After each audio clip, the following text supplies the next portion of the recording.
everyone, my name is Tamana Chaudhary. Welcome to NEET Adda 247. I'm your physics educator for NEET UG. हम सब जानते हैं कि NTA ने अपने ऑफिशियल वेबसाइट के ऊपर कल एक आंसर की डाली है। उस आंसर की के बेसिस के ऊपर बहुत सारे बच्चों ने ऑलरेडी अपना जो फाइनल स्कोर है वो कैलकुलेट कर लिया है। अब बात ये है कि एनटीए ने एक ऑप्शन प्रोवाइड किया है कि अगर आपको लगता है कि हमारी ये आंसर की के किसी भी क्वेश्चन की आंसर में कोई भी गलती है तो आप उस क्वेश्चन को चैलेंज कर सकते हो और फिर बाद में एक फाइनल आंसर की के बेसिस के ऊपर फाइनल रिजल्ट्स अनाउंस होंगे। तो तुम ये मान के चल लो कि अभी जो आंसर की आई है वो फाइनल आंसर की नहीं है। अभी जो आंसर की आई है उसके बेसिस के ऊपर फाइनल रिजल्ट्स नहीं अनाउंस होंगे। अभी कल आंसर की आई है, आज रात को 11:50 तक जितने भी लोगों ने चैलेंज किया होगा, जो एक्सपर्ट्स हैं एनटीए के, वो एनालाइज करेंगे कि भाई किस किस रीजन, क्या क्या रीजन देके कौन कौन से क्वेश्चन के आंसर चैलेंज हुए हैं, और उसके बेसिस के ऊपर जो फाइनल आंसर की होगी, बिल्कुल फाइनल आंसर की, उसके बेसिस के ऊपर फाइनल रिजल्ट आएगा। So that is the reason मैं बोल रही हूँ कि ये 3 ऐसे फिजिक्स के क्वेश्चंस हैं जो मुझे लगता है तुम लोगों को चैलेंज डेफिनेटली करने चाहिए, क्योंकि अगर मानो एक क्वेश्चन भी तुम लोगों को अगर बोनस की फॉर्मेट में मिल जाता है ना, तो उसकी हेल्प से तुम्हारे 4 मार्क्स में इंक्रीज आ जाएगा। अगर मानो तुम्हारे ऑलरेडी मार्क्स अच्छे आ रहे हैं तो 4 मार्क्स में तो तुम्हारा रैंक पता नहीं इधर से उधर हो जाएगा। अगर 3 में से तीनों क्वेश्चंस पे बोनस मिल गया तो 12 मार्क्स बढ़ जाएंगे। 12 मार्क्स से देख लो तुम्हारा जो स्कोर है कितना ऊपर नीचे हो सकता है। तो इन 3 क्वेश्चंस के बारे में मैं बात भी करने वाली हूं, और क्या तुम रीजन दे सकते हो चैलेंज करते वक्त, उसके बारे में भी मैं इस छोटी सी वीडियो में बात करूंगी। तो इन 3 क्वेश्चंस पे जाने से पहले पर जरा सा मैं बता देती हूँ कि आंसर की को किस तरीके से चैलेंज करना है, इनकेस अगर किसी बच्चे को नहीं पता है। तो देख लो बच्चों, ये पब्लिक नोटिस कल एनटीए ने अपनी ऑफिशियल वेबसाइट के ऊपर डाला था, जिसमें उन्होंने लिखा हुआ है कि अगर हम किसी भी आंसर को चैलेंज करना चाहते हैं तो पर कैंडिडेट पर क्वेश्चन 200 रुपीज पे करने पड़ेंगे। तो मानो अगर आप एक क्वेश्चन को चैलेंज कर रहे हैं तो 200 रुपए देने पड़ेंगे, 3 क्वेश्चन को चैलेंज कर रहे हैं तो 600 रुपए देने पड़ेंगे। अब मैं बिल्कुल भी ये नहीं बोल रही कि 600 रुपए कम पैसे हैं, बिल्कुल बहुत ज्यादा पैसे हैं, लेकिन बात यह है कि इससे तुम्हारे 12 मार्क्स इंक्रीज हो सकते हैं, इससे तुम्हारे 4 मार्क्स इंक्रीज हो सकते हैं। आई नो ये भी पॉसिबिलिटी है कि तुम्हारे एक भी मार्क्स इंक्रीज ना हो, लेकिन ये वो रिस्क है, ये वो टास्क है जो तुम्हें जरूर करना चाहिए, क्योंकि इससे तुम्हारा जो फ्यूचर है डिसाइड होता है, इससे तुम्हारी एक मेडिकल सीट डिसाइड होती है।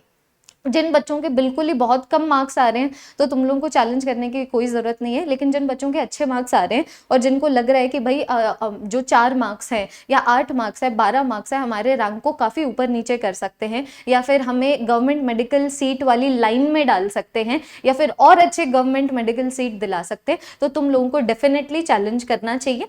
ठीक है, तो इस तरीके से तुम लोग चैलेंज कर सकते हो। और यहाँ पर एनटीए ने ये भी लिखा हुआ है बच्चों कि एक बार जब तुम लोग चैलेंज करोगे आंसर की को, है ना, तो फिर बाद में जो फाइनल आंसर की है उसके बेसिस के ऊपर सारे के सारे कैंडिडेट्स को जज किया जाएगा। अब ये ना सोचना कि तुमने एक फिजिक्स का क्वेश्चन चैलेंज किया तो अभी अगर उसकी वजह से मार्क्स बढ़ेंगे तो सिर्फ तुम्हारे बढ़ेंगे, ऐसा बिल्कुल भी नहीं है।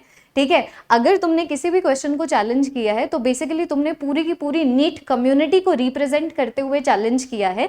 और जब भी अगर मानो आपका जो चैलेंज है एक्सेप्ट कर लिया जाता है, अब 2 तरीके हो सकते हैं, या तो आंसर चेंज कर दिया जाए नंबर 1, या फिर जो क्वेश्चन है बिकॉज वो एम्बिगुअस था तो हर एक बच्चे को बोनस दे दिए जाए।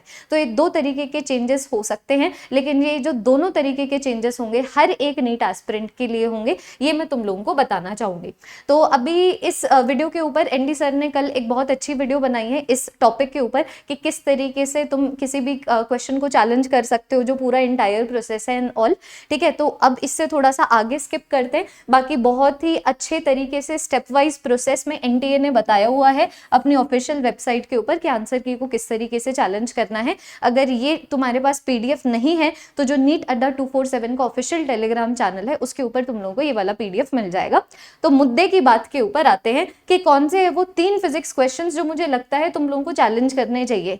ये क्वेश्चन मैं सबसे आखिर में उठाने वाली हूँ। सबसे पहला क्वेश्चन जो मैं चाहती हूँ तुम लोग चैलेंज करो वो है फिजिक्स का ये क्वेश्चन।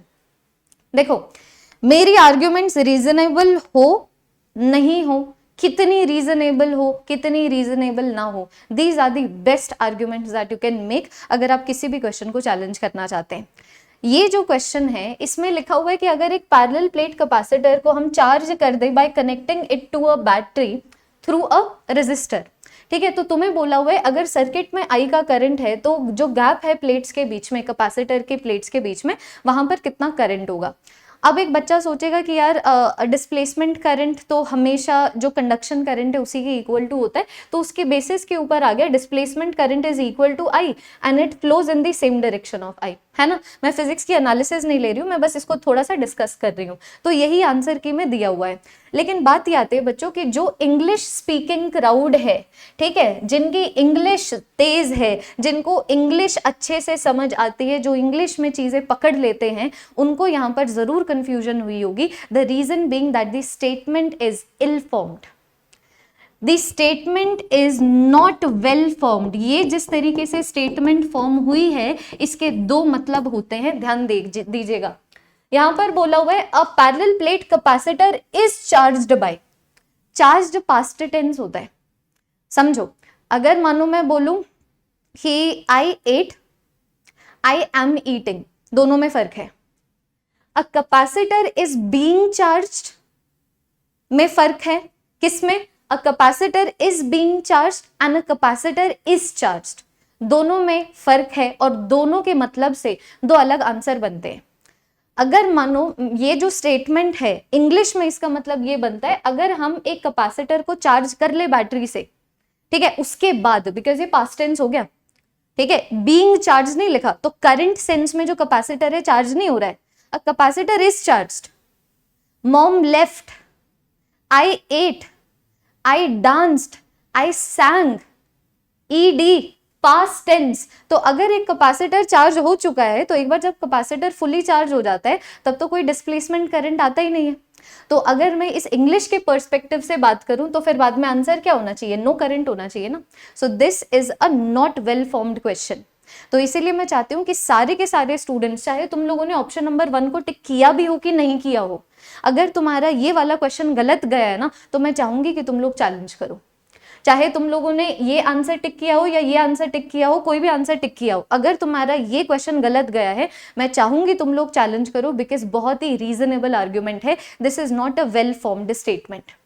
दूसरा क्वेश्चन है मेरे पास ये वाला क्वेश्चन। अब यहां पर क्वेश्चन ये बताया हुआ है कि अगर मानो मैं एक ब्रिज को बैलेंस में लेके आना चाहती हूँ तो मैं कौन से सर्किट से लेके आ पाऊंगी।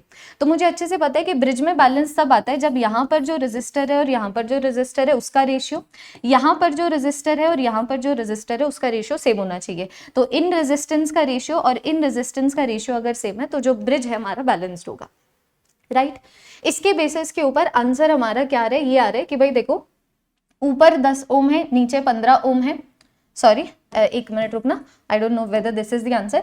यहाँ पर ऊपर 10 ओम है, नीचे 15 ओम है, तो ऊपर 10 ओम है तो नीचे भी 15 ओम होना चाहिए। तो ये आ गया मेरे पास 5 ओम। इसकी फॉरवर्ड बाइसिंग हो रखी है तो इसकी कुछ रेजिस्टेंस हो सकती है जो एडअप होके 15 ओम हो जाए, उसके बेसिस के ऊपर हाँ इन्होंने ऑप्शन नंबर 1 दिया था, है ना।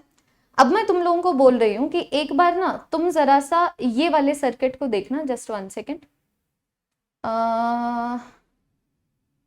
रुको रुको रुको, ये पॉजिटिव से कनेक्टेड है, यहाँ पर ये जो नेगेटिव है ये पॉजिटिव से कनेक्टेड है। हाँ, मैं तुम्हें ये बोल रही हूँ ये भी तो हो सकता है। एक बार जरा सा देखो बच्चों, मैं तुम्हें बोल रही हूँ कि यहाँ पर ये जो है ये भी तो हो सकता है। किस तरीके से हो सकता है?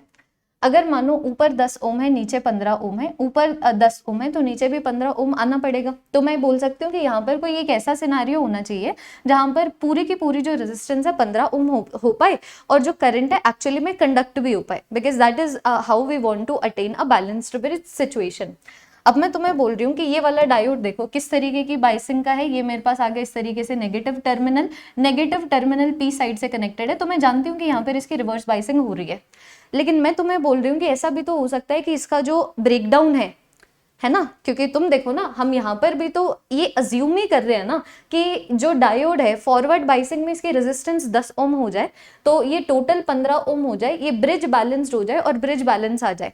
अजम्पशंस है ना, तो मैं बोल रही हूँ मैं यहाँ पर भी तो अजम्पशन ले सकती हूँ कि भाई ये जो मेरे पास डायोड रिवर्स बाइसिंग पे है, ठीक है, तो इस सिचुएशन में इसका ब्रेकडाउन हो जाए, चाहे एवलेंचे ब्रेकडाउन हो जाए, चाहे जीनर ब्रेकडाउन हो जाए, तब तो कंडक्ट करेगा ना। रिवर्स बाइसिंग में कंडक्ट होता है ना, तो यहां पर करंट आएगा ना। अजम्पशंस, बिल्कुल अजम्पशंस का गेम है, क्योंकि ये जो आंसर है वो भी अजम्पशन के ऊपर है। तो यहाँ पर तुम लोग चैलेंज कर सकते हो that it is a possibility that in this option there is a possibility that where the diode is reverse biased it can undergo breakdown and then conduct current। वैसे भी रिवर्स बाइसिंग में इसका resistance तो आएगा ही आएगा, तो ऐसा हो सकता है अगेन अजम्पशन कि 5 और डायोड की जो रिवर्स बाइसिंग की रेजिस्टेंस है दोनों मिलके क्या बना दे, 10 ओम बना दे। तो इसको भी चैलेंज किया जा सकता है, क्योंकि ये जो क्वेश्चन है ये सिर्फ और सिर्फ अजम्पशन का गेम था। लास्ट वाले क्वेश्चन को तुम चैलेंज कर सकते हो लैंग्वेज के बेसिस के ऊपर, इसको लैंग्वेज के बेसिस के ऊपर चैलेंज कर सकते हो, इनको अजम्पशन के बेसिस पे चैलेंज कर सकते हो, क्योंकि अगर ये अजम्पशन है तो मेरे यहाँ पर भी जो अजम्पशन है वो कैसे गलत हो सकते हैं। ये भी हो सकता है, एक बार जरा सा देखो, यहाँ पर सेम चीज लगा सकते हैं, ये कभी भी नहीं हो सकता, ये कभी भी नहीं हो सकता, क्योंकि 5 के अगर पैरेलल में कोई भी है तो इसका जो नेट आएगा वो हमेशा 5 ओम से कम का आएगा। लेकिन अगर मैं इन दोनों ऑप्शन की बात करूं तो दोनों ऑप्शन में अजम्पशन लग सकती है। So it is only about challenging the answer की एवरीवन। चैलेंजिंग द आंसर की में सिर्फ ये नहीं होता आपने गलत बताया है, एक्चुअली में आंसर ही होगा, that is one type of challenge. Other type of challenge is conceptual challenge, कि ये भी तो हो सकता है। तो अगर ये अजम्पशन बेसिस के ऊपर हो सकता है तो ये जो हमारे पास है ये भी तो अजम्पशन बेसिस के ऊपर होना चाहिए ना। तो दोनों हो सकते हैं, दोनों सेम ही है ये। इन दोनों सर्किट में मुझे यहाँ पर कोई भी डिफरेंस नहीं नजर आ रहा है। पी की साइड पे एन कनेक्टेड है, एन की साइड पे पी कनेक्टेड है, यहाँ पर पी की साइड पे एन कनेक्टेड है। So this is the argument that all of you can give कि जब हम लोगों ने डायोड की रिवर्स बाइसिंग की है, जैसे इन दोनों ऑप्शन में डायोड का ब्रेकडाउन हो सकता है और फिर ब्रेकडाउन और रिवर्स बाइसिंग के ऊपर वो करंट को कंडक्ट कर सकता है। बेसिकली वो एक वायर की तरह बिहेव कर सकता है। और जो तीसरा क्वेश्चन मैं चाहती हूँ वो है ये, now I don't know how reasonable is it to argue कि आपने ये जो क्वेश्चन दिया है ये ओल्ड एनसीईआरटी के बेसिस पे इसका कुछ और आंसर है, न्यू एनसीईआरटी के बेसिस के ऊपर इसका कुछ और आंसर है। जैसे कि यहाँ पर क्वेश्चन ये दिया हुआ है कि all the atoms are electrically neutral as they contain equal number of positive and negative charges, जो बिल्कुल सही है, इसमें कोई दिक्कत नहीं है। लेकिन बच्चों ये जो हमारा दूसरा स्टेटमेंट है ना, atoms of each element are stable and emit their characteristic spectrum, ये बिल्कुल एग्जैक्ट लाइन ओल्ड एनसीईआरटी में गिवन है। जब चैप्टर खत्म हो जाता है ना, वो समरी आती है, समरी बॉक्स आता है, तो अगर तुम उसको चेक करोगे एटम्स के चैप्टर में, तो ओल्ड एनसीईआरटी में बिल्कुल डिटो लाइन लिखी हुई है। तो तुम ये आर्ग्यू कर सकते हो, I am not very sure how reasonable it is to argue like that, but still you can argue कि भाई ओल्ड एनसीईआरटी के विद रिस्पेक्ट टू ये सही है। तो यही है वो 3 क्वेश्चंस बच्चों जो मैं चाहती हूँ कि तुम लोग चैलेंज करो। उन्हीं क्वेश्चन को चैलेंज करना तुम लोग जिन क्वेश्चन का आंसर तुम्हारा गलत हुआ है, ठीक है। जो तुम्हारा आंसर सही हुआ है उसको बिल्कुल नहीं छेड़ना, जो आंसर तुम्हारा गलत हुआ है तुम सिर्फ और सिर्फ उनको चैलेंज करोगे, है ना। 200 रुपए लगेंगे तुम लोगों को एक क्वेश्चन को चैलेंज करने में, which I believe it is worth the risk, it is worth the risk, है ना। बाकी अगर तुम लोगों को कोई भी क्वेरी है तो इस वीडियो के कमेंट सेक्शन में लिख सकते हो। मैं ये भी बता दूं, जो बच्चा हम ऑलरेडी टीम जीएनटी को फॉलो कर रहा है, नीट 2025 के लिए जो नया बैच है 3 जून से शुरू होने वाला है बच्चों, अगर कोई भी बच्चा पूरी की पूरी नीट 2025 की प्रिपरेशन को टीम जीएनटी के साथ करना चाहता है, पूरी की पूरे 1 साल की प्रिपरेशन को अनलॉक करना चाहता है, तो तुम लोग महापैक लाइट को खरीद सकते हो। इसके अंदर डिटेल्ड बैचेस है, जैसे ये डिटेल्ड बैच है जो 3 जून से शुरू हो रहा है, जिसके साथ टेस्ट सीरीज है वीडियो सॉल्यूशंस के साथ। तुम लोगों को ऐप के ऊपर डीपीपी बुक मिल जाएगी बिल्कुल टॉपिक वाइज। आगे जितने भी रिवीजन कोर्सेज आएंगे, प्रैक्टिस कोर्सेज आएंगे, वो सब तुम लोगों को मिलेंगे। उनसे एसोसिएटेड जो टेस्ट सीरीज है वो भी तुम लोगों को मिलेगी। 35,000 से ज्यादा क्वेश्चन का क्वेश्चन बैंक मिलेगा, है ना। 3D लर्निंग टूल मिलेगा, मेंटरशिप बैच मिलेगा, ब्रिज कोर्स मिलेगा। तुम ये लगा लो पूरी की पूरी 1 साल की जो प्रिपरेशन है वो इस महापैक लाइट में है। अगर तुम्हें 18 बुक का स्टडी मटेरियल भी चाहिए और तुम चाहते हो डीपीपी बुक भी तुम्हारे घर तक जाए, तो महापैक हमारे लिए उसके लिए अलग है।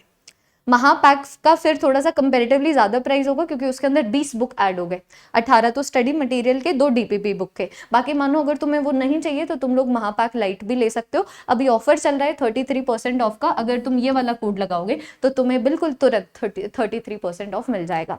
तो आंसर की आ चुकी है बच्चों, तुम्हें पता लग ही गया है जिन बच्चों के बिल्कुल अच्छे मार्क्स नहीं आ रहे हैं, तुम्हें पता लग ही गया है कि अगर मानो तुम्हें 2-3 क्वेश्चंस में बोनस मिल भी जाता है तो ये वाली साल तो नहीं हो पाएगा।